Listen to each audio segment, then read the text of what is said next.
Assalamualaikum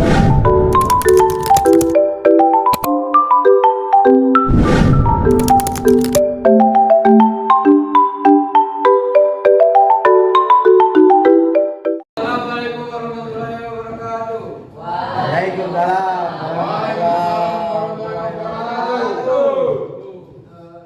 Baiklah, di sini kami dari kelompok 6 ingin menyampaikan materi tentang ancaman kecerdasan buatan terhadap pekerjaan manusia. Perkenalkan kami dari kelompok 6, saya sendiri Julius Stephen sebagai moderator.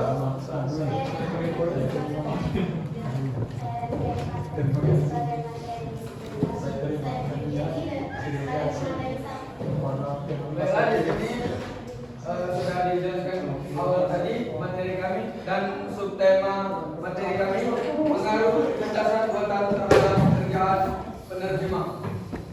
Materi yang pertama yang akan disampaikan oleh Eviani. Pengertian, apakah itu kecerdasan buatan? Kecerdasan buatan atau AI adalah bidang ilmu komputer yang dikhususkan untuk memecahkan masalah kognitif yang umumnya terkait dengan kecerdasan manusia, seperti pembelajaran, penciptaan, dan pengenalan bahasa. Organisasi pada mengumpulkan data dalam jumlah besar dari beragam sumber, seperti sensor pintar, konten buatan manusia, alat pemantauan, dan komputer. Tujuan menggunakan AI adalah untuk menciptakan sistem belajar mandiri yang memperoleh makna dari data.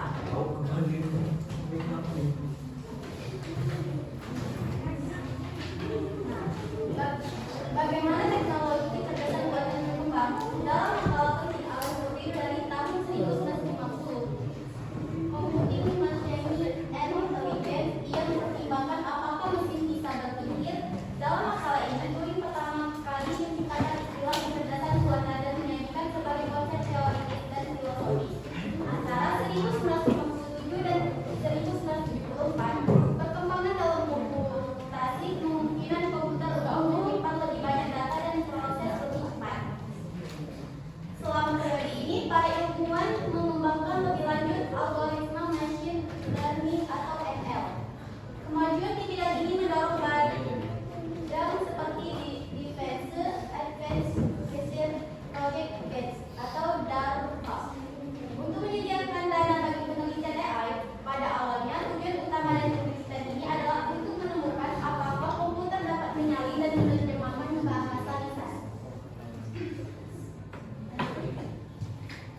Pengertian translator atau penerjemah. Translator biasanya merujuk pada penerjemah tulisan.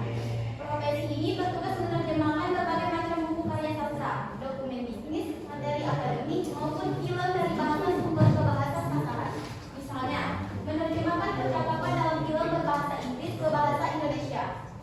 Bidang pekerjaan ini selain harus didukung dengan kemampuan bahasa asing, juga membutuhkan kemampuan untuk mengungkapkan kembali pesan-pesan dari karya atau dokumen yang diterjemahkan ke dalam bahasa sasaran secara cepat. Jadi, penerjemah bukan sekadar mengganti teks, quote varian, melainkan menyampaikan informasi dengan menggunakan pilihan kata yang paling sesuai. Untuk materi yang kedua akan disampaikan oleh Eviani. Dipersilakan. Pengaruh kecerdasan buatan yang mengancam profesi penerjemah. Satu persatu pekerjaan manusia dilakukan teknologi kecerdasan buatan atau AI. Yang terbaru adalah profesi penerjemah atau bahasa kompetensi.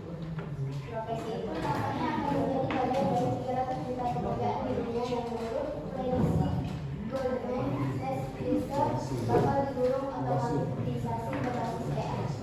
Memanfaatkan teknologi AI, proses alih bahasa naskah atau konferensi jauh lebih cepat dan akurat. Mesin AI juga bisa menerjemahkan satu bahasa ke berbagai bahasa dalam sekejap. Dalam skala besar, alih bahasa menggunakan teknologi AI pun lebih murah ketimbang memakai jasa penerjemah manusia. Ada banyak pilihan mesin cerdas alih bahasa, seperti Google Translate, Microsoft Translator, Dell, Translation,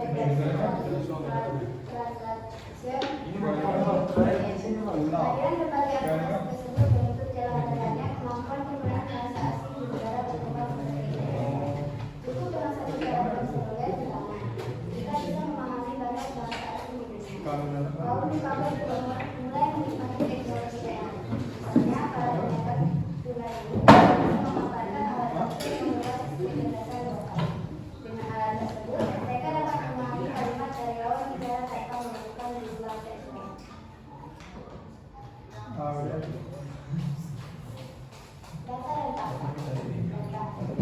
Data dari laporan Asosiasi Penerjemah Amerika atau ATA menunjukkan bahwa dalam beberapa tahun terakhir terdapat penurunan jumlah proyek terjemahan yang melibatkan penerjemah manusia untuk teks yang sederhana. Menurut ATA, sejak 2018 hingga 2022 ada penurunan sekitar 20% dalam permintaan untuk penerjemah manusia dalam proyek-proyek yang sifatnya rutin atau umum, seperti penerjemahan dokumen perusahaan yang berulang atau komunikasi bisnis harian. Sebuah studi oleh Association for Machine Translation and Computational Linguistics di Eropa menunjukkan bahwa kualitas terjemahan AI untuk bahasa-bahasa utama seperti Inggris, Spanyol, dan Prancis meningkatkan signifikan sejak tahun.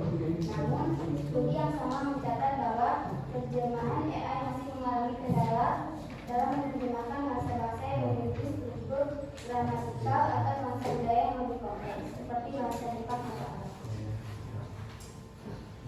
Oke, baiklah, itulah materi yang kami sampaikan. Selanjutnya, materi selanjutnya yang akan disampaikan oleh Naya Abdullah. Fakta, penggunaan AI dalam layanan penerjemah. Fakta di lapangan menunjukkan bahwa penggunaan AI dalam penerjemahan telah membuat beberapa sektor. Alat seperti Google Translate pada tahun 2024 mendukung lebih dari 100 bahasa kini digunakan secara rutin oleh individu maupun perusahaan untuk berbagai keperluan, mulai dari komunikasi dasar hingga penerjemahan dokumen sederhana. Platform ini bekerja dengan kecepatan tinggi dan sudah mencapai akurasi yang cukup untuk penggunaan sehari-hari, meskipun masih ada beberapa kekurangan dalam konteks yang lebih kompleks. Selain itu, Dev, salah satu penerjemah berbasis AI yang populer, mengklaim memiliki tingkat akurasi yang lebih tinggi dibandingkan Google Translate dalam beberapa bahasa, terutama untuk konteks yang lebih spesifik. Hal ini menunjukkan bahwa teknologi AI semakin dapat menangani penerjemah yang membutuhkan pemahaman mendalam terhadap bahasa dan teks. Hipotesis. Berdasarkan masalah, AI bisa membuat pekerjaan translator menjadi punah dan tidak berkembang lagi.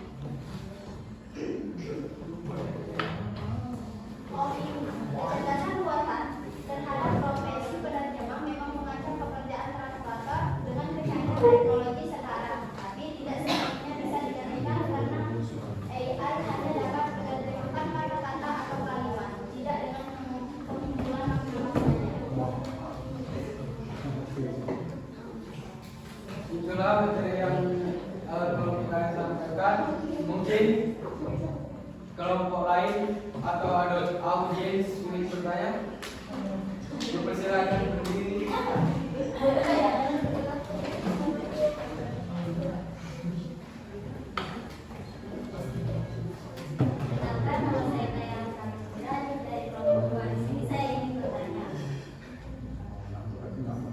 Apakah pada profesi penerjemah akan menjadi pekerja yang punah karena adanya AI?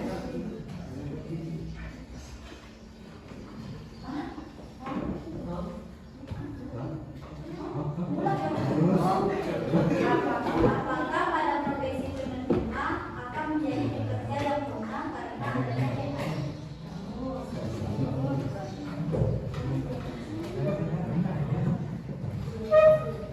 Terima kasih atas pertanyaannya. Kelompok kami akan mencoba menjawab.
Terima kasih atas pertanyaannya. Ini kami akan mencoba menjawab.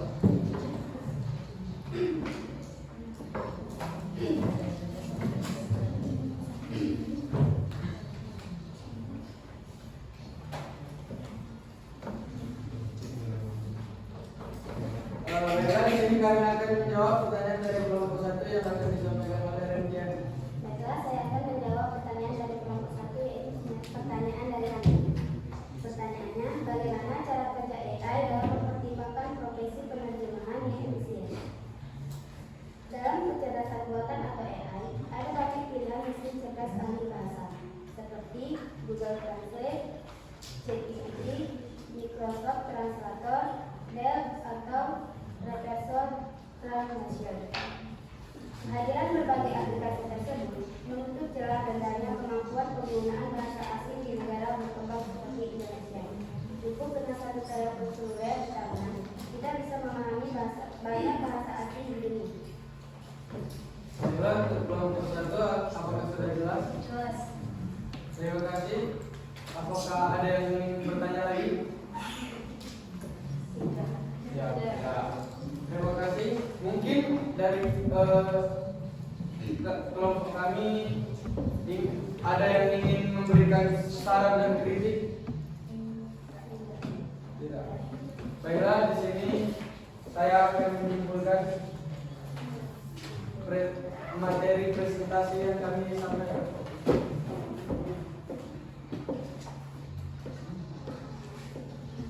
Kesimpulan dari materi yang kami sampaikan, jadi kesimpulan dari kami yaitu kecerdasan buatan